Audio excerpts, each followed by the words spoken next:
기도하겠습니다. 고맙습니다, 주님. 우리가 거룩한 주일에 주님 앞에 예배자로 섰습니다. 특별히 이 공동체는 주의 말씀 위에 세워지는 공동체가 되어지기를 원합니다. 그래서 함께 할 말씀을 통독합니다. 주의 말씀 위에 우리의 영혼을 세우게 하시고 그 말씀에 우리를 이끌어 가게 하여 주옵소서.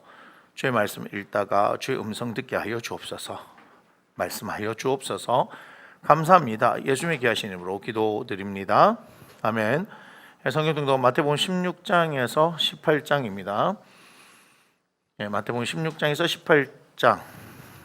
제가 16장 1절부터 읽겠습니다. 한 절씩 교독합니다. 바리새인과 사두개인들이 와서 예수를 시험하여 하늘로부터 오는 표적 보이기를 청하니 예수께서 대답하여 이르시되 너희가 저녁에 하늘이 붉으면 날이 좋겠다 하고 아침에 하늘이 붉고 흐리면 오늘 날이 굳겠다 하나니 너희가 날씨는 분별할 줄 알면서 시대의 표적은 분별할 수 없느냐. 악하고 음란한 세대가 표적을 구하나 요나의 표적밖에는 보여줄 표적이 없느니라 하시고 그들을 떠나가시니라.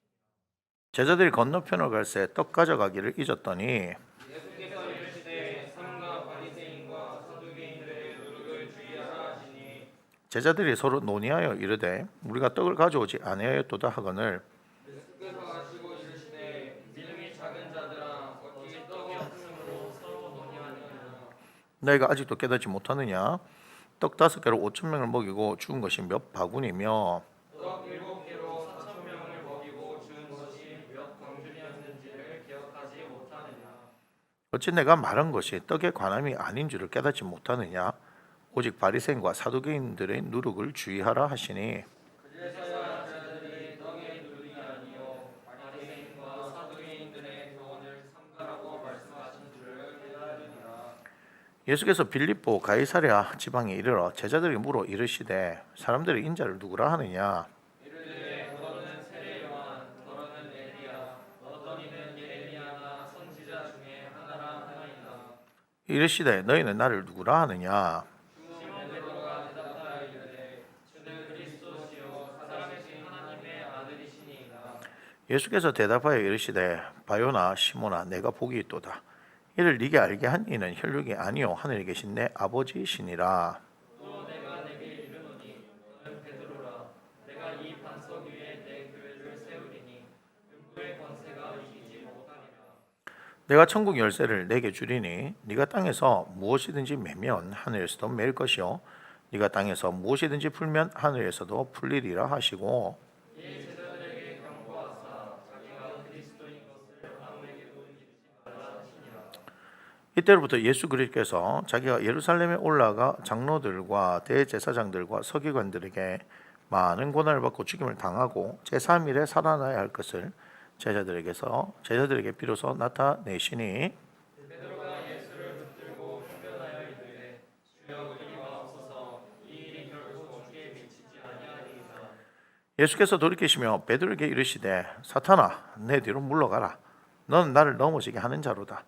네가 하나님의 일을 생각하지 아니하고 도리어 사람의 일을 생각하는도다 하시고 이에 예수께서 제자들에게 이르시되 누구든지 나를 따라오려거든 자기를 부인하고 자기 십자가를 지고 나를 따를 것이니라. 누구든지 제 목숨을 구원하고자 하면 잃을 것이요 누구든지 나를 위하여 제 목숨을 잃으면 찾으리라. 사람이 만일 온 천하를 얻고도 제 목숨을 잃으면 무엇이 유익하리요? 사람이 무엇을 주고 제 목숨과 바꾸겠느냐? 인자가 아버지의 영광으로 그 천사들과 함께 오리니 그때에 각 사람이 행한 대로 갚으리라.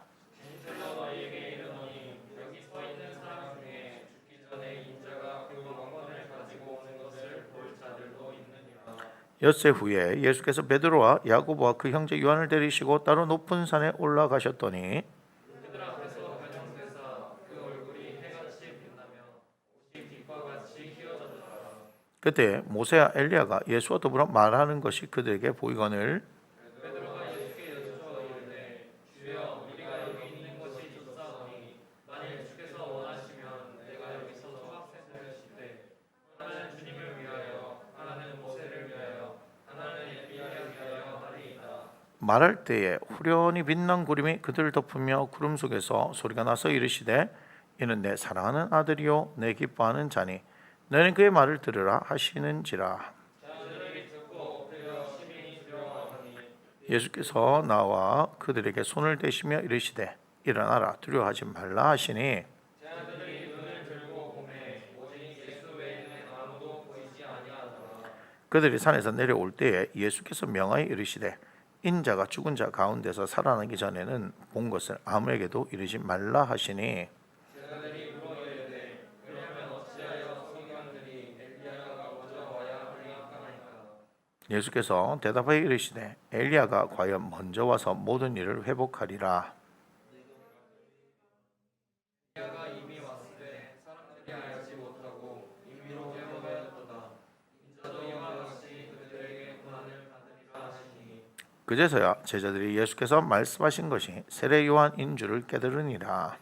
그들이 우리에게 이르되 한 사람이 예수께 와서 꿇어 엎드려 이르되 주여 내 아들을 불쌍히 여기소서. 그가 간절로 심히 고생하여 자주 불에도 넘어지며 물에도 넘어지는지라. 내가 주의 제자들에게 데리고 왔으나 능히 고치지 못하더이다. 예수께서 대답하여 이르시되 믿음이 없고 배역한 세대여 내가 얼마나 너희와 함께 있으며 얼마나 너희에게로 참으리요. 그를 이리로 데려오라 하시니라. 이에 예수께서 꾸짖으시니 귀신이 나가고 아이가 그때부터 나으니라. 이때에 제자들이 조용히 예수께 나와 이르되 우리는 어찌하여 쫓아내지 못하였나이까. 이르시되 너희 믿음이 작은 까닭이니라. 진실로 너희에게 이르노니 만일 너희에게 믿음이 겨자씨 하나만큼만 있어도 이 산을 명하여 여기로 들고 옮으니라 하면 또 너희가 못할 것이 없으리라. 갈릴리에 모일 때 예수께서 제자들에게 이르시되 인자가 장차 사람들의 손에 넘겨져 죽임을 당하고 제3일에 살아나리라 하시니 제자들이 매우 근심하더라. 가버나움에 이르니 반세계를 받는 자들이 베드로에게 나와 이르되 너의 선생은 반세계를 내지 아니하느냐. 이르되 내신다 하고 집에 들어가니 예수께서 먼저 이르시되 시몬아 내 생각은 어떠하냐.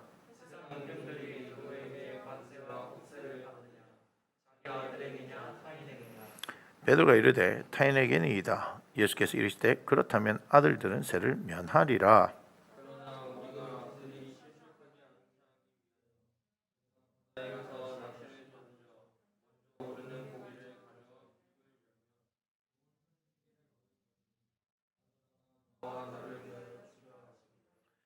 그때 제자들이 예수께 나와 이르되 천국에서는 누가 크니까. 이르시되 진실로 너에게 이르노니 너희가 돌이켜 어린아이들과 같이 되지 아니하면 결단코 천국에 들어가지 못하리라.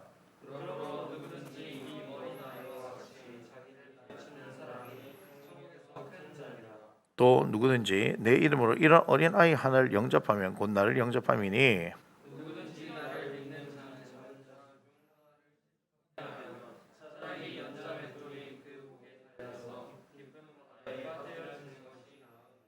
실족하게 하는 일들이 있음으로 말미암아 세상에 화가 있도다. 실족하게 하는 일이 없을 수는 없으나 실족하게 하는 그 사람에게는 화가 있도다.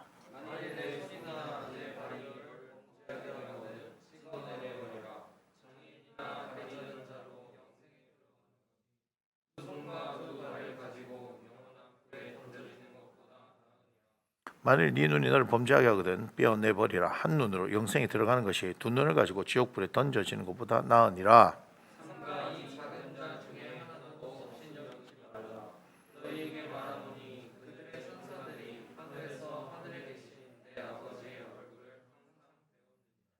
너희 생각이 어떠하냐? 만일 어떤 사람이 양 100마리가 있는데 그 중에 하나가 길을 잃었으면 그 99마리를 산에 두고 가서 길 잃은 양을 찾지 않겠느냐?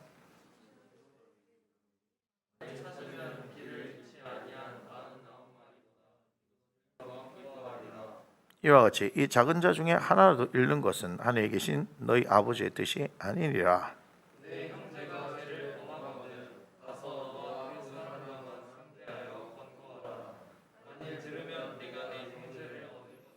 말을 듣지 않거든 한두 사람을 데리고 가서 두세 증인의 입으로 말마다 확증하게 하라.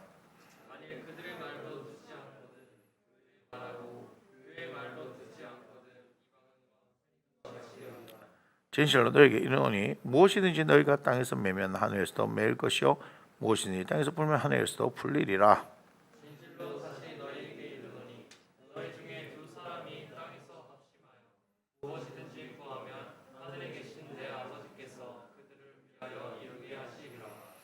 두세 사람이 내 이름으로 모인 곳에는 나도 그들 중에 있느니라. 그때 베드로가 나와 있는데 주여 형제가 내게 죄를 범하면 몇 번이나 용서하여 주리이까 7번까지 하오리이까. 예수께서 이르시되 네게 이르노니 7번뿐 아니라 7번은 1번까지라도 할지니라.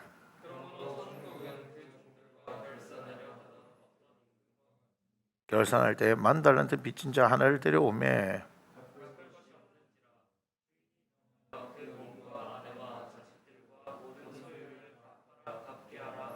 그 종이 엎드려 절하며 이르되 내게 참으소서 다 갚으리이다 하거늘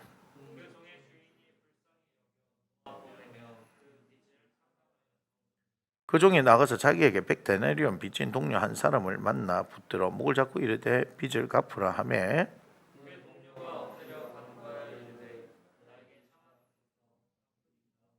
허락하지 아니하고 이에 가서 그가 빚을 갚도록 오게 가두거늘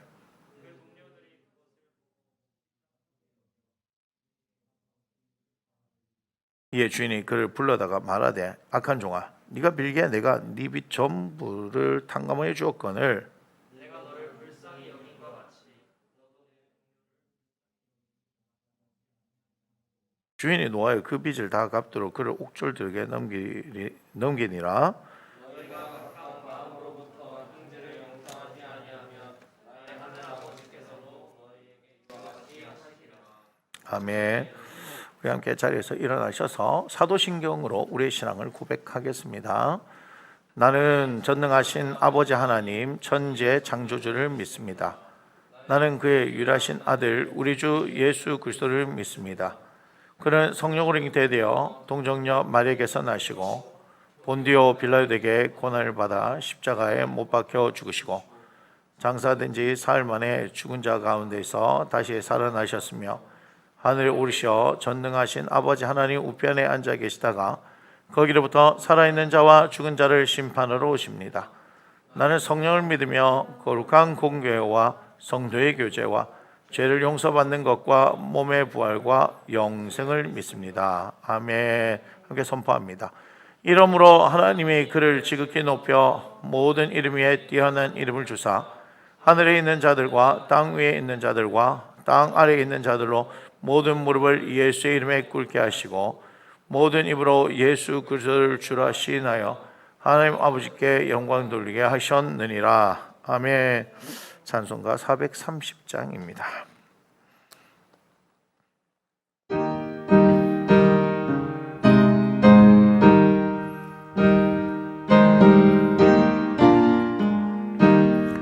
주와 같이 길 가는 것 즐거운 일 아닌가. 우리 주님 걸어가신 발자취를 밟겠네. 한 걸음 한 걸음 주 예수와 함께 날마다 날마다 우리 걸어가리. 어린아이 같은 우리 미련하고 약하나 주의 손에 이끌리어 생명길로 가겠네. 한 걸음 한 걸음 주 예수와 함께 날마다 날마다 우리 걸어가리. 꽃이 피는 들판이나 험한 골짜기라도 주가 인도하는 대로 주와 같이 가겠네. 한 걸음 한 걸음 주 예수와 함께 날마다 날마다 우리 걸어가리. 옛 선지자 에녹같이 우리들도 천국에 들려 올라갈 때까지 주와 같이 걷겠네. 한 걸음 한 걸음 주 예수와 함께 날마다 우리 걸어가리. 아멘. 자리에 앉아주시기 바랍니다. 참 좋으신 하나님 감사합니다. 우리를 하나님께서 불러주셔서 당신의 자녀로 삼으시고 또 거룩한 하나님 앞에 예배하는 예배자로 삼아주심을 감사를 드립니다. 주님 말씀하신 대로 내 이름을 기념하는 그곳에 내가 임하여 복을 주리라 말씀하셨사오니 아버지 하나님, 당신의 이름을 위하여 모인 사랑하는 당신의 자녀들 가운데 주의 복이 임하게 하여 주옵소서. 아버지 하나님, 그러나 우리는 다른 어떤 복을 구하는 것이 아니라 주님의 얼굴을 구합니다. 주여, 주의 영광을 우리에게 나타내 주시옵소서.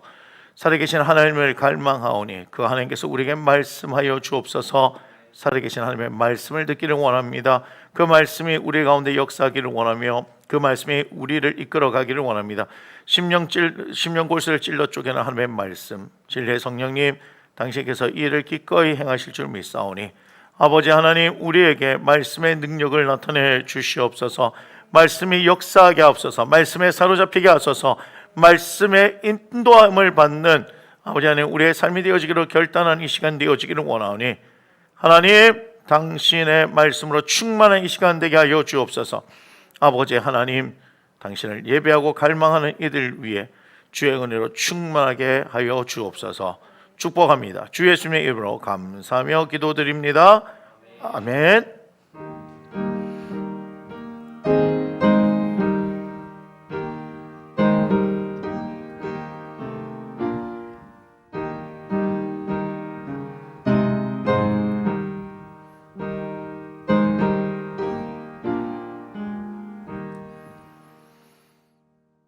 하나님께서 우리에게 주신 말씀 창세기 12장 1절에서 5절의 말씀입니다.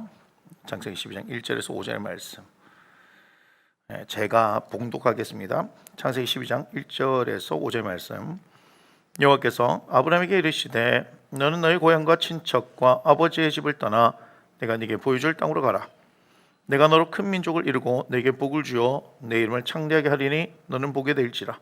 너를 축복하는 자에게는 내가 복을 내리고 너를 저주하는 자에게는 내가 저주하리니 땅의 모든 족속이 너로 말미암아 복을 얻을 것이라 하신지라. 이에 아브라함이 여호와의 말씀을 따라갔고 롯도 그와 함께 갔으며 아브라함이 하란을 떠날 때 75세였더라. 아브라함이 그의 아내 사레와 조카 롯과 하란에서 모은 모든 소유와 얻은 사람들을 이끌고 가나안 땅으로 가려고 떠나서 마침내 가나안 땅에 들어갔더라. 아멘. 우리 함께 축복합니다. 사랑하는 자여, 내 영혼이 잘된 같이 내가 범사에 잘되고 강건하기를 내가 간구하노라. 아멘. 말씀의 제목 한번 읽어볼까요? 하나님의 꿈은 나의 삶의 방향을 분명하게 한다. 아멘. 지금 온라인 예배로 드리는데 저희들 가족들 말고는 아무도 없어서 제가 마스크를 벗습니다.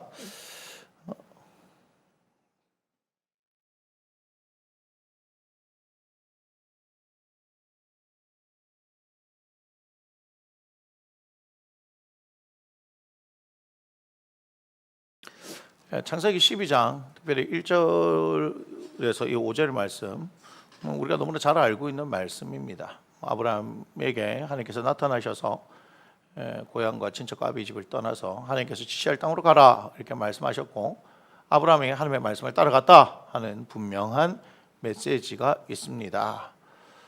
그런데 오늘 이 말씀은 그렇기 때문에 삶을 열심히 살아가던 우리들에게 우리의 삶에 있어서 내가 지금 나아가는 방향이 분명하냐 하는 그런 의문이 들었을 때 한 번쯤 다시금 돌아가 봐야 할 말씀이죠. 예수 그리스도를 믿는 사람들은 분명히 하나님의 말씀을 좇는 사람이어야 합니다. 그런데 우리가 살아가다 보면 뭔가 열심히 해요. 뭔가 열심히. 근데 열심히 하다 보면 내가 무엇을 위해서 열심히 하는지를 잃어버리게 되는 경우가 너무 많습니다. 그러면 어느 날 문득 정신을 들어서 살펴보면 내가 지금 뭘 하고 있는 거지? 내지는 내가 가고 있는 이 길이 분명한가에 대한 그런 확신이 들지 않을 때가 있는 거예요. 그렇게 되어지면 회의가 들 수도 있고, 그렇게 되면 우리가 슬럼프에도 빠지게 되어집니다. 그렇기 때문에 우리는 꼭 그런 상황들이 맞닥뜨리기 전에 계속해서 어떻게 돼요?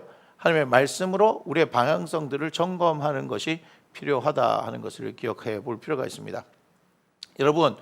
여러분들은 여러분의 삶 가운데서 여러분을 이끌고 가고 있는 하나님의 말씀이 있습니까? 그 말씀이 있어야 하는 거예요. 여러분의 삶을 이끌어갈 수 있는 그 말씀이 있어야 한다는 겁니다. 단순히 예수 믿는 것만으로 족한 것이 아니라, 물론 예수 믿음으로 말미암아 우리가 하나님의 자녀가 되어졌고, 그것을 통해서 성령의 인도하심을 따라 살아가면서 또한 주님의 영광을 드러내는 삶을 살아가고, 또한 우리의 이 육신의 장막을 벗을 때 우리 영원한 아버지가 계신 그 집으로 우리가 갈 수 있게 되어지는 겁니다. 그런데 우리가 하나님의 자녀로서 살아갈 때 그냥 그저 그렇게 살아가는 것이 아니라, 하나님께서는 우리에게 당신의 꿈을 허락하신다는 거예요. 근데 그 꿈이 무엇으로 우리에게 오느냐면요, 있을 때 갑자기 뭔가 환상으로 보여지고 생각으로 들어오고 뭐 그럴 수도 있겠죠. 하지만 하나님께서는 우리 오늘 아브라함에게 말씀하셨던 것처럼, 우리가 지난주에는 노아를 통해서 봤던 것처럼 계속해서 하나님께서는 어떻게 해요? 그의 말씀으로 그들에게 나타내시며 그들에게 그 분명한 꿈을 하나님의 말씀으로 보여주신다는 것을 우리가 생각해 볼 필요가 있습니다.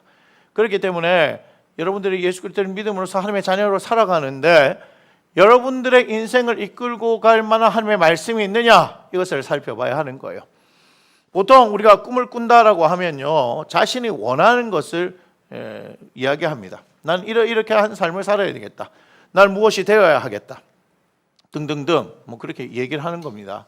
하지만 그것이 이루어진다 하더라도 문제가 되어진 것은 뭐냐면요, 그것은 결코 하늘부터 온 것이 아니기 때문에 그 열매들이 우리들을 살게 하지는 않는다는 거예요. 하나님께서 주시는 꿈은 그것이 이루어지면 나를 살게 하는 거예요. 내가 살 뿐만 아니라 어떻게 해요? 내 주변이 살게 되어질 수 있다는 것을 알아야 합니다. 우리가 결론적으로 이야기한다면 아브라함을 통해서, 그죠? 그에게는 자식이 없었지만 창세기 15장에 하나님께서 아브라함을 이끌어내시면서 하늘의 별을 보여주시고 말씀하셨습니다. 네 자손이 이와 같을 것이라. 아브라함 한 사람을 통하여서 이루어지는 일들이 결국은 우리에게는 예수 그리스도까지 이어지면서 그분을 통하여서 우리에게 구원의 역사가 이루어졌다는 것을 우리가 볼 수 있는 거죠. 그러니까 한 사람이 꿈꾸는 것이 얼마나 중요하냐, 굉장히 중요하다 이 말이에요. 여러분, 우리 교회는 꿈꾸는 교회가 되어지기를 원합니다. 그래서 제가 주보를 가만히 봤더니 이렇게 얘기했죠. 비전, 이렇게 얘기했죠. 혹시 보이시는지 모르겠지만 비전에 보면 이렇게 얘기합니다. 뭐랍니까? 꿈꿉니다, 꿈꿉니다, 꿈꿉니다, 꿈꿉니다. 그죠? 7개의 꿈을 우리가 꾸고 있네요. 보니까 여러분 그거 아셨습니까? 우리는 꿈꾸는 교회입니다. 여러분, 우리는 꿈꾸는 교회예요. 그런데 이것을 잊어버리고 있다 하면요, 우리는 오늘 다시금 하나님께서 꿈꾸는 교회라는 사실을 우리에게 알려주시고 있다는 것을 기억할 필요가 있습니다. 왜 그렇게 꿈꾸는 것이 중요하냐? 이것은 우리의 어떤 만족과 우리의 어떤 목적을 이루기 위해서 꾸는 꿈이 아니라, 분명히 살아계신 하나님께서 우리를 부르셔서 당신의 자녀로 삼아주시고 우리 한 사람 한 사람에게 하나님의 꿈을 허락해 주셔서 우리를 통하여서 하나님 당신을 나타내 보이기를 원하신다는 겁니다. 여러분, 우리는 예수 그리스도의 피값으로 말미암아서 하나님의 자녀가 되어졌지만 결국 그것은 무엇을 얘기하냐? 값주고 우리를 사셨다는 것이라고 하는 것을 기억해야 합니다. 우리는 그것을 그저 얻었다라고 얘기하지만 사실은 예수님의 피값이 그 안에 있다는 것을 기억해야 하는 겁니다. 그렇기 때문에 그 사실, 그 은혜를, 그리고 그 사랑을 안다면 그 은혜와 그 사랑에 반응하여서 살아가는 인생이 되어야 하지 않겠습니까? 그런데 하나님께서 우리에게 뭘 원하시는 겁니까? 당신의 말씀을 따라 살아가는 것, 그걸 말씀하십니다. 특별히 저는 신명기의 말씀을 볼 때마다 모세를 통해서 끊임없이 이스라엘 공동체에게 말씀하고 있습니다. 그 이스라엘 공동체는 이제 어디를 향해 가는 것입니까? 요단을 건너서 가나안 땅을 향해서 가는 거죠. 이제는 모세의 세대가 아닌 여호수아의 세대, 20세 이상으로는 가데스 바네에서 불순종함으로 말미암아서 여호수아 갈렙 외에는 아무도 살아남지 않았다 이 말이에요. 새로운 하나님께서 일들을 이루시는데 그들에게는 무엇이 중요하냐면 하나님의 말씀에 순종하는 것이 중요하다. 하나님을 사랑해야 한다. 하나님을 경외해야 한다. 그것의 다른 표현은 하나님의 말씀에 순종하는 것이다. 그래서 그 가나안 땅에 들어가서 하나님께서 그 가나안 땅을 차지하라 말씀하시는데 그 땅을 차지할 수 있는 유일한 방법은 하나님의 말씀에 순종하는 것이다. 그러니 우리도 우리에게 주어진 이 인생을 살아가는데 이 세상 가운데 살아가는데 우리에게 주어진 삶의 영역을 차지할 수 있는 방법은 하나님의 말씀에 순종하는 것을 배우는 것이 중요하다 하는 것입니다. 그런데 많은 사람들이 하나님의 말씀에 순종하지 않습니다. 여전히 그 말씀 앞에 자신을 내어놓지 않습니다. 계속해서 그 말씀 앞에서 자기의 생각과 자기의 주장을 이야기하면서 하나님을 설득하려고 하고 있습니다. 여러분 놀랍지 않습니까? 우리가 감히 우리를 구원하신 이 우주 만물을 창조하신 그 하나님을 우리가 우리의 힘과 우리의 능력, 우리의 지식으로 설득하려 한다는 것 여러분 알고 계시냐 이 말입니다. 우리 주님께서 원하시는 건 뭡니까? 당신과 함께 하자는 거죠. 그걸 우리가 다른 말로 하면 하나님과 함께 동행하는 삶을 살자라고 얘기합니다. 그런데 우리는 결코 그 하나님과 동행하려고 하지 않습니다. 놀라운 일 아니겠습니까? 하나님께서 우리에게 원하시는 것은 당신과 함께 동행하자는 거예요. 말씀을 통해서 동행하자는 거예요. 내 안에 계신 성령님을 인하여서 그분이 이끄시는 인도함을 따라 살아가는 삶을 살자는 거예요.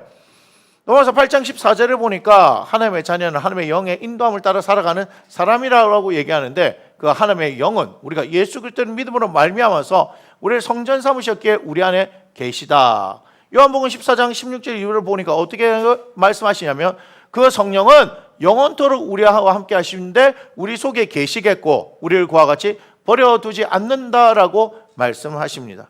우리를 하나님께서 성령으로 채우시며 그 성령의 인도하심 따라 살아가라고 말씀하시는데 성령 충만, 말씀드렸듯이 충만이라는 것은 어떤 것에 사로잡힌다는 것을 이야기하고 성령 충만이라고 말하니까 성령이 우리를 사로잡아 가시는 인생을 살아야 한다는 것입니다. 에베소서 5장 18절 술 취하지 말라 이는 방탕한 것이는 오직 성령의 충만을 받으라라고 말씀하시며 오직 성령 충만, 성령이 우리를 이끌어 가시는 삶을 살아라라고 말씀하시는 겁니다. 그런데 이 성령 충만을 하기 위해서 우리가 구해보면 뭘 얘기하는 겁니까? 우리의 생각과 의지를 주님 앞에 굴복시키며 그럴 때에 성령께서 사로잡아서 일하신다는 것을 말씀하고 계시는 겁니다. 그런데 많은 사람들이 성령의 충만을 받지 못합니다. 우리가 마틴 로이드 조스 성령론을 통해서 공부했지만 성령 세례는 외부로부터 오는 것이지만 성령 충만은 우리가 결단하는 것입니다. 다시 말하면 하나님께서 우리를 만드셨을 때 주셨던 그 자유의지를 사용하여서 기꺼이 하나님의 성령 앞에 무릎을 꿇어야 한다는 것이죠. 그런데요, 많은 사람들이요, 예수를 믿는다고 하는 많은 사람들, 예수 그리스도의 십자가를 나의 십자가의 사건으로 고백하고 예수 그리스도가 나의 주님이라고 고백하는 수많은 사람들이 의외로 여전히 자신의 생각과 방법을 가지고 하나님을 설득하는 인생을 살려고 하는 거예요. 어디에서 통해서 알 수 있습니까? 기도를 하는 걸 보면 알아요. 기도할 때 우리는 하나님의 뜻을 구하고 그 하나님의 뜻이 무엇인지를 알고 그것에 기꺼이 순종해야 하는데 우리는 하나님의 뜻을 구하지 않습니다. 내가 원하는 것을 이루려고 하는 거죠. 그것은 야망입니다. 내 욕구를 충족시키기 위해서 하는 겁니다. 성경을 통해서 보니까 야고보서 4장 3절에 정욕을 위해서 쓰려고 구하면 받지 못한다고 말씀하고 계세요. 그런데도 불구하고 우리는 여전히 기도 만능설의 입장을 취하면서 기도하면 무조건 다 이루신다라고 얘기하는 거예요. 하나님의 뜻에 맞는 기도를 하면요 무조건 이루시는 거지 내 뜻에 맞는 것은 백날 기도에 소용없습니다. 그런데 여러분의 기도의 수준들이 무엇을 얘기하는 것인가? 여러분들의 영적인 수준을 이야기하는 것이에요. 우리가 아이들을 가만히 보면 어때요? 그들은 자신의 욕구를 채우기 위해서 계속해서 부모에게 이거 해달라 저거 해달라 그렇게 얘기하지 않습니까? 그런데 점점점 자라면 어떻게 되어지는 거예요? 우리 부모님을 기쁘시게 해드릴 게 무엇일까라는 그 고민을 하게 되는 거죠. 그래서 그들이 처음에 직장을 가게 되어지면 우리가 잘 알다시피 월급을 받으면 부모님에게 내복을 선물해주고 하는 거 아니겠습니까? 자기가 피땀 흘려서 번 돈인데 나와서 보니까 그 돈 번 게 쉽지 않았어요. 부모님이 나를 키워주고 입혀주고 여기까지 성장하도록 뒷바라지 해준 것이 무엇인지 알기 때문에 그렇게 기꺼이 자신의 번 돈을 통해서 부모에게 드리는 거 아니냐 이 말이에요. 자, 생각해 볼 때 뭐예요? 영적인 부분, 영적인 것도 반드시 성장하라고 말씀하십니다. 영적인 것도 반드시 성장한다고, 육신이 자라는 것처럼 영적인 것도 계속해서 자라야 하는 겁니다. 그런데 우리는요, 영적으로 성장하지 않습니다. 믿음은 하나님의 말씀을 들어야지만이 믿음이 생기는 것이지만, 영적인 것은 히브리서 5장 13절 이후를 통해서 볼 때 의의 말씀을 경험해야지만이 성장하는데, 우리가 어디까지 성장할 수 있습니까? 그리스도의 장성한 분량에 이르기까지 우리는 성장할 수 있다는 거예요. 그러니까 무슨 말이에요? 영적인 것은 우리에게 주어진 생명때를 다해서 계속해서 성장할 수 있다는 겁니다. 맞습니까? 제 키가 177인데 더 이상 크지 않습니다. 저는 초등학교 6학년 때 키를 쟀는데 171.7이었어요. 그래서 저는 걱정했습니다. 키가 2m가 넘어가면 어떡하지? 걱정 괜히 한 겁니다. 지금 제 키가 중학교 1학년 때 키입니다. 더 이상 자라지 않았던 거죠. 굉장히 기분이 나쁩니다. 굉장히 기분이 나쁩니다. 혼자서 쓸데없는 걱정을 하고 있었어요. 그러더니 다른 친구들이 계속해서 자라더니 저를 추월하기 시작하는 거예요. 이야, 밑으로 봤는데 이제는 같은 눈높이가 아니라 약간 위를 쳐다보는 친구들이 많아졌다는 거예요. 저희 부모님이 제가 훈련소를 마치던 날 저를 찾으시는데 와, 깜짝 놀랐습니다. 부모님 면회 오거든요. 다 연병장에 서 있는데 부모님 찾아가세요 이렇게 하는데 비교적 저는 거의 늦게 부모님들이 오셨어요. 왜 그런지 아세요? 제가 키가 크다고 생각해서 앞줄에 있을 줄 알았던 거예요. 어느덧 제가 중간에 있었다는 거예요. 그래서 앞에서부터 찾으니까 내가 보여요, 안 보여요? 안 보이는 거였어요. 막 찾아갑니다. 앞에서 뒤에서 막 부모님들 손을 잡고 가는데 많이 흘빈해졌어요. 갑자기 심장이 쿵닥쿵닥 뛰기 시작합니다. 안 오셨나? 그래요. 키는 제한이 있습니다. 그런데 영적인 것은 제한이 없어요. 우리는 무한하게 자랄 수 있는 겁니다. 그런데 우리의 관심은 거기에 없는 것 같아요. 여전히 우리가 무엇을 잃을까 뭘까 마실까 염려하고 걱정하는 그런 인생, 계속해서 육체를 따르고 종욕을 채우려고 하는 그런 일들을 하니까 하나님께서 어떤 사람을 찾으시는 거예요? 하나님의 말씀에 순종하는 사람을 찾으시는 거예요. 이스라엘 공동체 하나님의 말씀에 순종하라고 그들이 이끌어내셨는데 그들 하나님의 말씀에 순종합니까? 순종하지 않더라는 거예요. 이걸 잘 기억하셔야 하는 거예요. 순종하지 않더라는 거예요. 출애굽의 사건을 통해서 광야를 통해서 여러분 생각해야 하는 겁니다. 예수 그리스도의 십자가의 사건을 통해서 우리를 구원해 주셨지만 그 다음은 뭐예요? 하나님의 말씀에 순종하는 훈련을 해야 되는 것이고 그 말씀으로 어떻게 사는지를 연습해야 하는 것이고 그럴 때 우리가 하나님과 함께 동행하게 되면서 우리의 신앙들이 자라가게 되는 거예요. 그런데 전혀 우리는 하나님의 말씀을 배우지 않습니다. 아니요, 배운다라고 하는데 무엇을 배우는지 아세요? 성경이 66권이고 구약이 39권이고 신약이 27권이며 모세오경은 창출 레민신이며 뭐 이런 식으로 외우고 있는 거예요. 그것도 중요한 겁니다. 하지만 이 성경이 무엇을 얘기하고 있는지, 그것이 또한 우리의 삶에 무엇을 얘기하고 있는지, 이 성경을 통해서 우리가 어떻게 살아가야 하는지, 이 성경이 어떻게 우리의 삶을 어떻게 실질적으로 인도하는지, 여러분의 삶의 문제 가운데 하나님께서 어떻게 말씀을 통해서 여러분의 삶을 이끌어 가시는지 경험해야 되지 않겠습니까? 시편 107편 19절 이후를 보면 어떻게 해야 돼요? 하나님께서 말씀을 보내신다라고 얘기합니다. 맞습니까? 그들을 위험한 지에서 이끌어내시는 것은 하나님의 말씀을 보낸다라고 얘기하는 것입니다. 하나님께서는 그렇게 하는 거예요. 시편 105편을 보면 요셉에 대해서 얘기하는데 말씀이 응하기까지 그를 어떻게 착고에 채우면서 훈련시키셨다 말씀하시는 거예요. 그러니까 하나님의 말씀이 우리를 하나님의 사람으로 만들어내는 것입니다.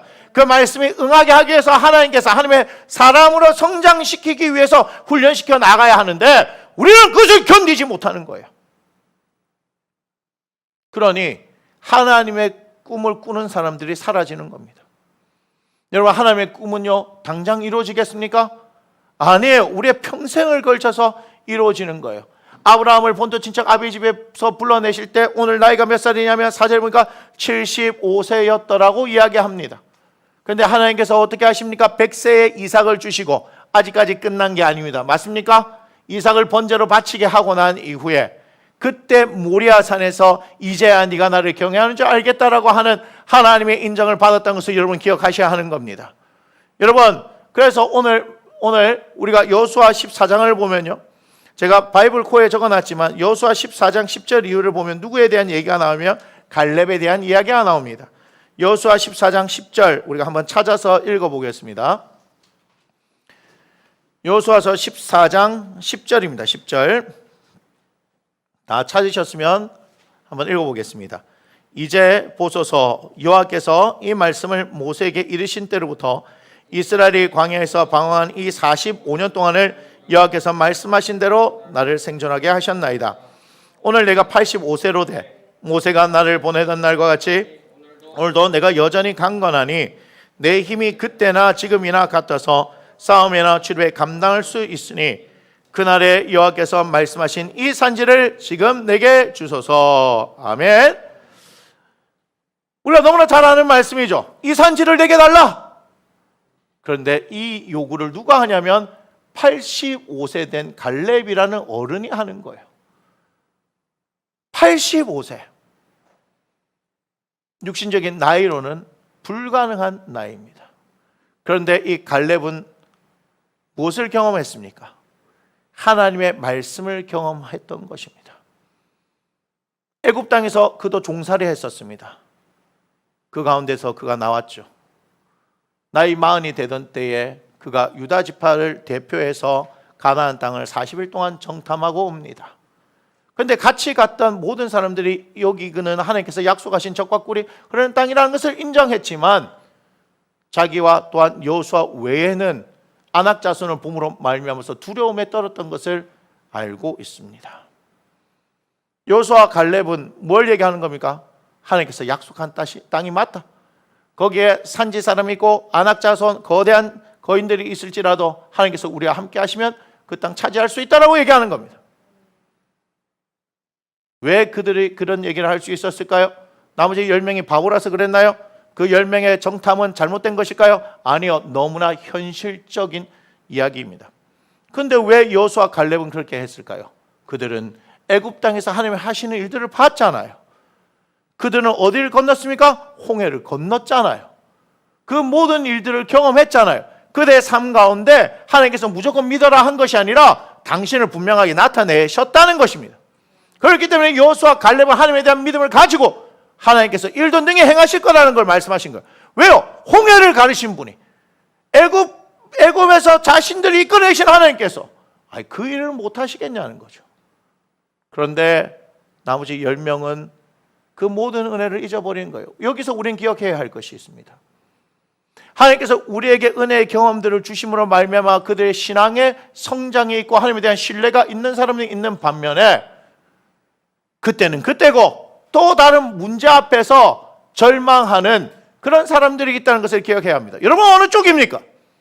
물론 당연히 여호수아 갈렙처럼 그렇게 했으면 좋겠지만 실제 우리의 신앙을 볼 때는 그렇지 못한 경우가 많은 겁니다. 왜 2명과 10명을 이야기하겠습니까? 왜 2명과 10명을 이야기하냐면 그만큼 하나님을 믿고 신뢰하는 사람들 그리고 그렇게 행하는 사람들이 적다는 것을 의미하는 겁니다. 10명의 정탐꾼은 바보가 아니에요. 각 지파를 대표할 만한 최고의 엘리트들이란 말이에요. 그들은 현실을 분석했다는 거예요. 그리고 자신의 전력을 분석하니까 비교가 안 되는 거예요. 이것이 우리의 모습 아닙니까? 여러분의 여호수아 갈렙처럼 살기를 원하지만 실제로는 그 10명의 정탐꾼과 다를 바가 무엇이냐 이 말이에요. 저는 말로만 하는 신앙을 믿지 않습니다. 말 잘하는 신앙을 믿지 않습니다. 유창하게 기도하는 신앙을 믿지 않습니다. 말은 잘 못해도 기도는 잘 못해도 하나님을 신뢰하면서 자신의 삶을 한 걸음 한 걸음 내딛는 그 사람들을 신뢰하는 것입니다. 갈렙 무엇을 믿었습니까? 하나님께서 그때 갈렙에 행했던 믿음의 행동을 보시고 여호수아 갈렙 너희 둘은 가나안 땅으로 들어갈 것이다. 45년 동안 갈렙을 지탱했던 것이 그때의 하나님께서 말씀하셨던 말씀이라는 것을 오늘 이야기하고 있지 않습니까? 하나님의 말씀이 임하면요 어떤 일이 일어나느냐? 여호수아 14장 10절을 보니까 이렇게 얘기하죠.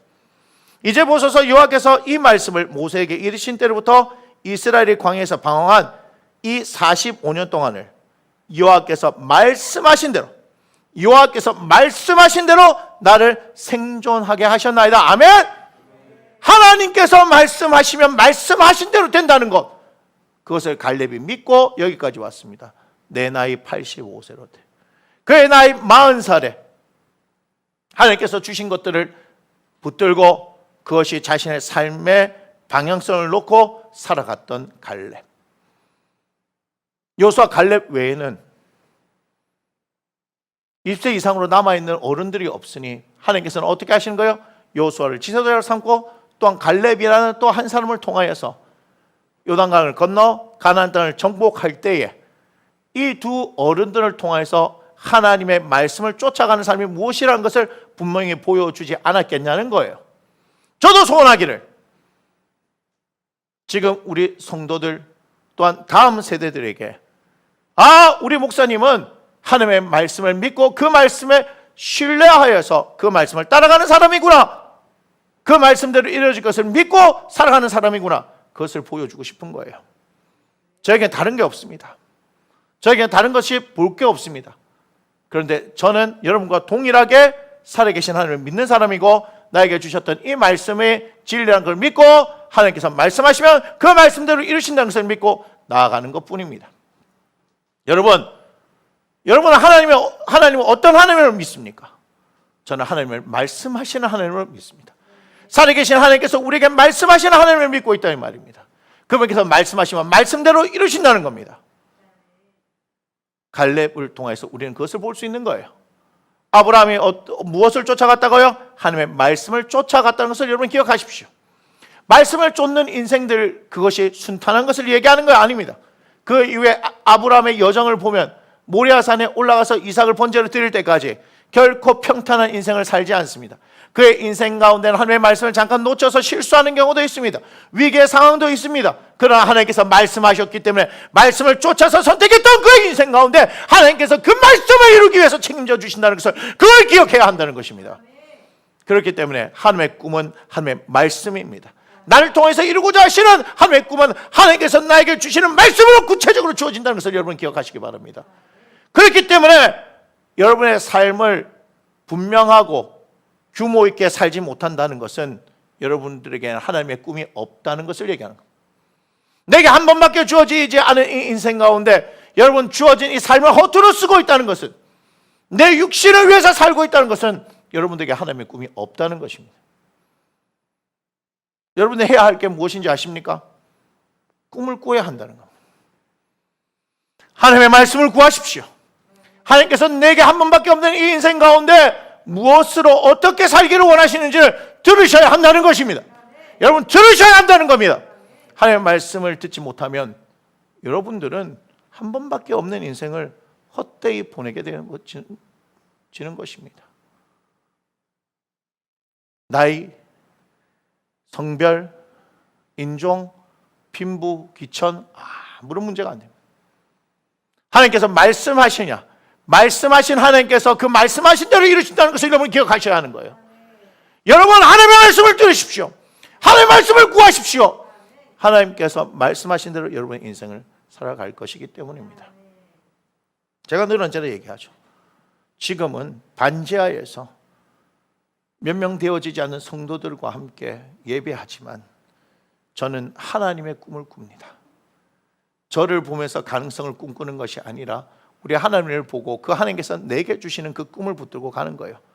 제가 이야기합니다. 사람의 크기는 꿈의 크기가 결정하는 것이고 내 꿈은 남들에 의해서 평가받는다고 해서 그것이 사라지는 것이 아닙니다. 내 꿈을 왜 당신들이 평가합니까? 나에게 주신 하나님의 꿈을 왜 당신들이 평가하나요? 평가받는다고 그 꿈이 사라지는 것입니까? 그렇다면 그것은 하나님의 꿈이 아닙니다. 하나님의 꿈은 나의 삶을 이끌어가는, 내 삶 전체를 이끌어가는 놀라운 능력입니다. 어떠한 상황과 순간 가운데서도 그것이 우리에게 위기의 상황이고 역경의 상황이라 하더라도 그 하나님의 꿈이 있으면 우리는 일어설 수 있는 겁니다. 제가 그것이 없었을 때는 계속해서 하루하루 살아가는 그 삶의 문제들 가운데 몸부림쳤던 그 시절이 있습니다. 참 어리석은 거예요. 지금 돌아보면 참 어리석은 거예요. 하나님께서 지금까지 하셨기 때문에 여기까지 왔는데 그 문제의 상황들 가운데 우리는 문제 해결만 하려고 하죠. 하나님의 말씀을 들으려고 하지 않습니다. 하나님께서 그것을 통해서 무엇을 말씀하는가 하는 것을 들어야 하는데 우리는요 들을 생각이 없는 거예요. 사실 그 가운데 뭘 하기를 원하시냐면요, 주님께서 우리를 성장시키기를 원하세요. 주님과 소통하며 주님과 동행하기를 원하세요. 하나님께서는 우리를 그렇게 이끌어가기를 원하시는데 우리는 여전히 3살짜리 아이들처럼 눈앞에 있는 문제 해결만 해달라고 하나님 앞에 기도하고 있는 것 아닙니까? 여러분의 삶의 문제가 결코 가볍다라고 얘기하는 것이 아닙니다. 그런데 우리 예수님도 말씀하셨죠. 너희가 무엇을 입을까 마실까 염려하지 말라. 너희는 먼저 그의 나라와 그의 의를 구하라. 이 모든 것을 너에게 더해 주신다라고 말씀하시는 거예요. 결국 우리는 어떤 선택을 하냐는 거예요. 여전히 뭘 먹을까 입을까 마실까 염려하는 인생을 살 것인지, 하나님 나라와 의를 구해서 이 모든 것을 더하는 인생을 살 것인지, 그것은 우리의 선택의 문제입니다. 결론은 나와 있지 않습니까? 하나님 나라와 의를 구하면 이 모든 것을 더해 주시기 때문에 우리는 더 풍성한 인생을 사는데, 실제로 그것을 선택한 사람은 12명의 정탐꾼 중에서 2명밖에 없었다는 것을 여러분 기억해야 하는 겁니다. 착각하지 마십시오. 여러분들이 그 2명이 될 수 있다 착각하지 마십시오. 여러분이 어떤 사람인지 정확하게 살펴봐야 하는 거예요. 지금까지 삶의 자리를 통해서 여러분 살펴봐야 하는 거예요. 그리고 내가 그 2명 여호수아 갈렙처럼 되어지지 못하고 그 10명에 있는 불평하고 원망했던 현실을 자각하고 너무나 현실을 잘 알아서 우리 하나님에 대한 믿음이 사라져 버렸다는 것, 그것이 발견되어지면 회개하십시오. 그리고 믿음 없는 것을 도와달라고 말씀하십시오. 그분이 우리를 믿음 가운데로 이끌어 가신다는 겁니다. 믿음이 없다는 것을 인정해야 하는 거예요. 그러면 내 현실을 정확하게 바라봐야 하는 거죠. 하나님께서 말씀으로 우리에게 우리의 자신의 모습을 보여주게 한다는 거예요. 우리의 패턴들이 보여지고요, 우리의 회피하려고 하는 습성, 우리의 거짓의 습성, 우리의 음란한 것, 교만한 것, 위선적인 것, 하나님께서 다 보여주실 때 내가 그런 사람이라는 걸 인정해야 하는 거예요. 근데 인정하지 않는 거죠. 그래 하나님께서 그런 사람을 통해서 일할 수가 없는 거예요. 제가 조심스럽게 얘기하지만 제가 얼마 전에 제 아내한테 그런 얘기했어요. 나도 사람들하고 똑같다, 다른 사람들하고 똑같다 정도의 차이는 있지만, 근데 하나님께서 나를 쓰시는 이유가 뭘까? 나는 그게 뭔지 알았다. 하나님 앞에 내 무릎을 금방 꿇어버린다. 네 생각과 네 의지를 나에게 드리기 원한다 하나님 말씀하셨을 때에 저는 주저하지 않고 드립니다. 내가 하고 싶은 게 있어요. 내 손에 쥐고 싶은 게 있어요. 근데 하나님께서 원하신 게 있으면요, 저는요 빨리 놓아버립니다. 뒤돌아보지 않습니다. 왜요? 이것이 더 유익하다는 거. 여러분, 이거 여러분 다 알고 있는 사실이에요. 그런데 왜 못 누린 줄 아세요? 여러분들은 알면서도 여러분 거를 쥐기 때문에 못 누리는 거고, 저는 알기 때문에 놓아버린 겁니다. 그 알미 무슨 차이인 줄 아세요? 여러분, 지식의 알미고 저는 경험의 알미라 이 말이에요. 예수 그리스도는 지식으로 아는 것이 아니라 경험을 통해서, 삶을 통해서 아는 거예요. 저는 더 풍성한 하나님의 은혜가 저의 삶 가운데 넘쳐날 것을 기대하는 거예요. 이러한 삶이 여러분들에게 그대로 전해지기를 원하는 겁니다. 제가 뭔가를 줄 수 있는 게 아니에요. 모든 근원은 하늘부터 오는 것이기 때문에 말씀을 통해서 제가 그렇게 말씀을 따라 하며 성령을 따라 그렇게 믿음을 선택해서 살아가는 삶을 통하여 풍성한 열매가 맺어지는 삶을 여러분들에게 가르쳐주고 싶은 거예요. 사역사학교를 하면서 가장 놀랐던 부분이 뭐냐? 성령 충만 구했을 때. 성령 충만을 구하는데 충만이 뭡니까? 어떤 것에 사로잡히는 것이 충만입니다. 그러게 성령의 충만은 성령께서 나를 사로잡으시는 거예요. 그런데 성령께서 나를 사로잡으시려면 어떻게 합니까? 내 자신을 내려놓아야 하는 거예요. 성령께서 뭘 요구하시는 거예요? 네 생각, 네 의지를 내게 굴복시켜라. 너무너무 쉬운 일 아닙니까?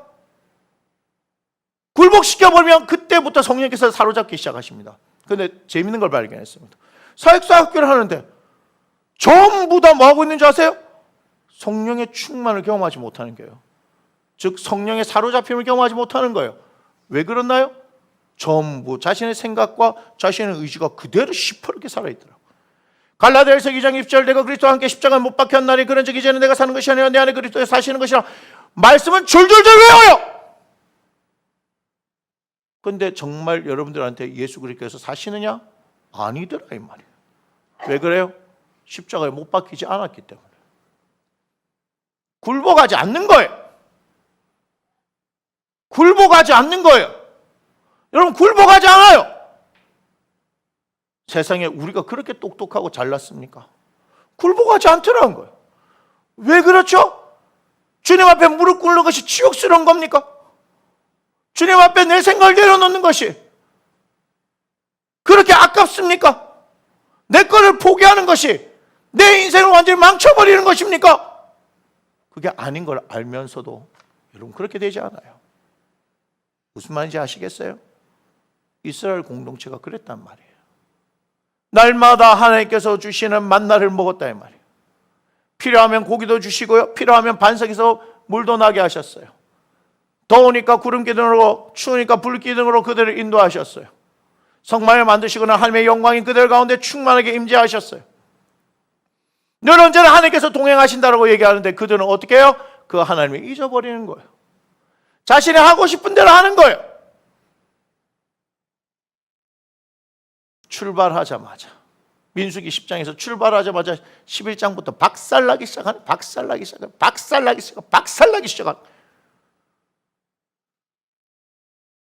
출애굽기 19장에 시내산에 도착해서 민수기 10장 출발할 때까지 하나님께서 말씀을 가르치시고 율례를 가르치시고 성막을 통해서 함께 하시는 분명한 그 증거를 나타내 보이시는데 불구하고 어떻게 해요? 그들은 출발하자마자 탐욕을 품어요. 오직해서 모세가 더 이상 못하겠습니다라고 얘기했을까요? 제가 만약에 이와 같은 목회를 하지 않았다면 저는 모세의 심정을 이해할 수 없었을 거예요. 저는 바울의 심정을 이해할 수 없었을 거예요. 오해하지 마십시오. 제가 모세 같거나 바울 같다는 얘기를 하는 게 아닙니다. 그들의 심정을 이해한다 이 말이에요. 4년, 5년 함께 살면서도 변화하지 않는 이 모습들을 보면서 마음이 너무너무 답답한데 우리 주님의 마음은 어떻겠냐 이 말이에요. 아, 목회가 이런 것이구나. 변화되어지지 않는 사람들 1000명, 10,000명 모아놓으면 뭐합니까? 속에 천불 나는 것밖에 없는데 하나님의 말씀을 따르고 그 안에 결단하며 그 하나님께서 주시는 그 꿈을 통하여서 내 인생을 헌신하고 드리는 그런 사람들, 그런 사람이 없다는 거예요. 장정이 60만 명인데 선택받은 사람은 2사람인 걸 기억하시기 바랍니다. 여자와 아이 외에 보행하는 장정이 60만 명인데 장정이에요, 장정. 선택받은 사람은 2명밖에 없다는 걸 기억하시기 바라요. 통탄할 노릇입니다.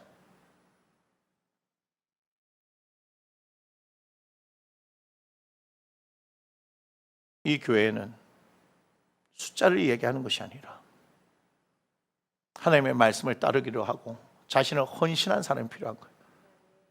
갈렙 같은 사람이 필요한 거예요. 그래야지 하나님의 꿈이 그를 통해서 나타나는 거 아니겠습니까? 하나님의 꿈은 나의 삶의 방향을 분명하게 결정짓습니다. 갈렙의 인생이 그랬던 것처럼. 여러분들에겐 꿈이 있습니까? 하나님의 꿈이 있습니까? 저에게는 꿈이 있습니다. 저는 꿈꾸며 사는 인생이고 하나님의 그 꿈을 이루기 위해서 살아가는 몸부림치는 인생이 되어지기를 작정했어요. 제가 너무나 좋아하는 형님 있다고 얘기했잖아요. 무진이 형님이라고. 무진이 형님. 그 무진이 형님 거 한번 다시 보여줘요. 무진이 형님. 네, 징기스칸 명언이죠. 아니요, 다른 거. 저거는 다 여러분 찾아보세요. 제일 밑에. 자, 뭐라고 그랬는지 아세요?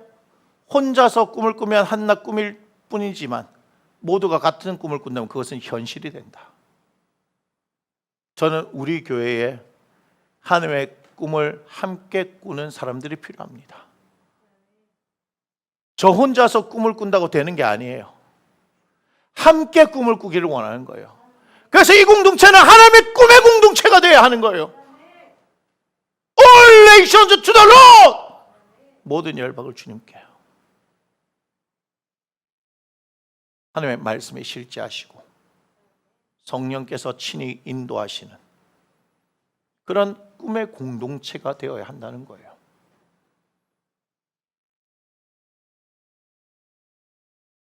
저희 교회는 그저 사람을 끌어모으는 교회가 아닙니다. 하나님의 꿈을 꾸는 공동체입니다. 그렇기 때문에 제가 감히 말씀드리지만 담임 목사인 저와 함께 하나님의 꿈을 꾸지 않으면요, 이 교회 있기가 굉장히 힘들어질 겁니다. 저의 꿈은 하나님부터 나오는 것입니다. 그 하나님께서 우리에게 말씀을 주셨기에 말씀을 통해서 꿈을 꾸는 것입니다. 또한 말씀대로 보혜사 성령 내 안에 계시고 그 성령께서 어떻게 일하시는 줄 아십니까? 꿈꾸는 사람과 협업해서 일한다는 것을 기억하시기 바랍니다. 저는 다른 곳에 소망이 있지 않습니다. 모든 민족이 주님 앞에 돌아올 때까지 남들이 비웃든 말든 상관없어요. 개척교회 주제 상관없어요. 반지하 주제 상관없어요. 니들이 뭔데 내 꿈을 평가해. 코로나 시대를 맞이하면서 많은 사람들이 꿈을 상실해버리고 희망을 잃어버리고 가고 있는 이때에 저는 하나님의 꿈을 이야기하고 그것으로 인해서 심장이 뛰고 그걸 인해서 살아가는 거예요. 심지어는 하나님의 꿈으로 일어서야 할 교회들도 이 현실 가운데 휘청휘청하는 모습을 보면서 안 된다, 어렵다, 어떻다, 저떻다, 그 현실 맞아요. 10명의 정탐꾼이 보는 것처럼. 근데 저는 여호수아, 갈렙처럼 하나님의 말씀을 보는 겁니다. 그분이 말씀하셨다면 그분이 이루시는 거 아니겠습니까? 그래서 우리와 함께 그렇게 고백했으면 좋겠습니다. 하나님, 이 산지를 내게 주시옵소서. 이 산지를 내게 주시옵소서. 저는 all nations to the Lord. 주님, 열방을 주님 품 안에 모든 열방을 제게 주시옵소서. 괜찮습니다. 목회 은퇴는 70세라고 정해놨지만 하나님 부르시는 그날까지 all nations to the Lord를 위해서 저는 저희 삶의 자리에서 최선을 다할 것입니다. 하나님의 꿈이 저를 이끌어가듯 사랑하는 나무 심는 교회 공동체가 하나님의 꿈 가운데 젖어서 함께 꿈을 꾸며 그것이 현실 가운데, 저기는 현실이라겠죠. 그것이 뭐예요? 실상 아니겠어요? 믿음은 바라는 것들의 실상이다. 우리가 그것을 함께 경험하기를 원합니다. 아멘. 우리 함께 일어나서 찬양 드리겠습니다. 이 산지를 내게 주소서.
내게 주소서.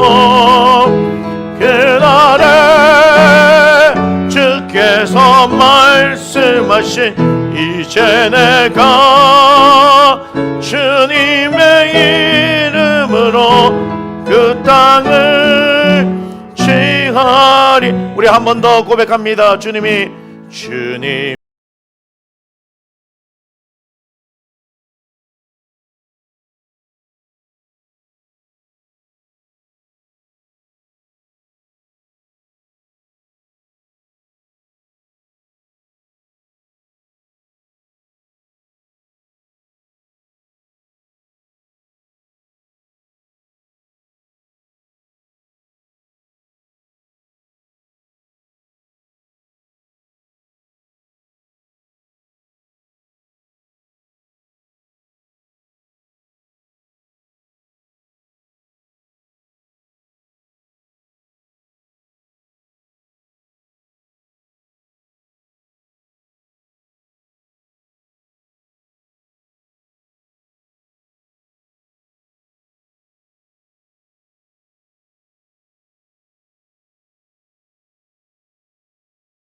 주님 고맙습니다.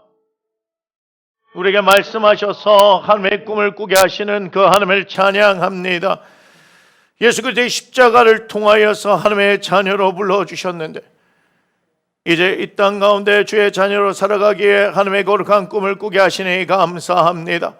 주님, 그 꿈이 우리의 삶을 결정하는 것입니다. 특별히 아버지 하나님, 아브라함을 부르시고 하나님께서 약속하신 가나안 땅으로 이끌어 가시는 것을 바라보고 말씀을 쫓아갔던 당신의 거룩한 하나님의 사람 아브라함을 바라보며 도전받게 하소서. 또한 아버지 하나님 가데스 바네아에서 아버지 하나님, 그 땅은 하나님께서 약속하신 우리에게 주신 땅이라고 담대하게 말했던 갈렙처럼 주님, 그래요, 하나님의 약속을 받아 45년 동안 그 말씀으로 인하여서 꿈을 꾸며 살아갔던 갈렙처럼 주여, 우리도 하나님의 말씀으로 꿈꾸는 인생이 되게 하여 주시옵소서. 사랑하는 남으시는 교회, 거룩한 꿈을 꾸게 하시고 아버지 하나님 함께 꿈을 꾸어 우리 가운데 이루시는 하늘을 높이기를 원하니 주여 역사하여 주시옵소서. 하나님 앞에 말씀을 듣게 하소서. 말씀을 통하여 꿈을 꾸게 하소서. 그 꿈이 우리를 이끌어가는 놀라운 믿음의 역사를 경험하는 믿음의 공동체가 되게 하여 주시옵소서. 하나님 앞에 마음을 드렸습니다. 이 마음 하나님 받으시기를 축복하오니 주여, 이들의 마음 가운데 하나님 당신의 은혜가 흐르게 하여 주옵소서. 거룩한 꿈을 주시옵소서. 그 꿈에 사로잡히는 귀한 영혼들 되어지게 하여 주시고 아버지 안에 더 많은 것을 하나님 앞에 드리며 그들의 삶의 풍성함의 은혜가 넘치도록 주님 인도하여 주시옵소서. 이제는 우리의 길과 진리와 생명 되시는 우리 주 예수 그리스도의 은혜와 우리 하나님 아버지의 지극히 크신 사랑하심과 보혜사 성령으로 세상 끝날까지 우리를 그와 같이 내버려 두지 아니시고 내주 감화 감동 교통 역사하시는 성령의 함께 하심에 하나님의 꿈을 꾸어서 우리의 삶의 방향이 분명하게 결정되어지기를 원하는 사랑하는 남으시는 게 성도들 머리 위에, 그들의 가정 위에, 그들의 일터와 사업장 위에, 관계와 지역과 학업, 그리고 그들의 장래 위에, 그리고 이 시간 함께 이 어려운 상황 가운데 하나님을 예배하는 조국 교회 위에, 전 세계 교회 위에 이제부터 영원토록 함께 하시기를 주 예수 이름으로 간절히 축원하옵나이다. 아멘.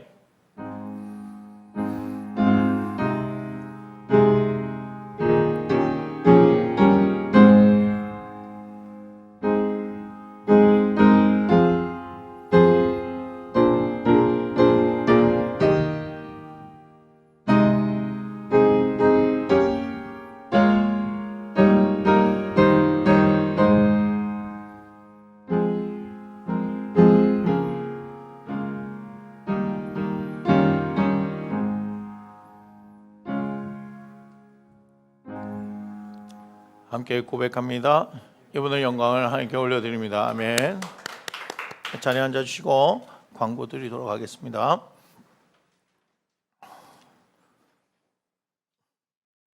자, 광고, 매일 성경 읽기 13주차 기억해 주시고 성경 읽기를 생활화해 주시면 좋겠습니다.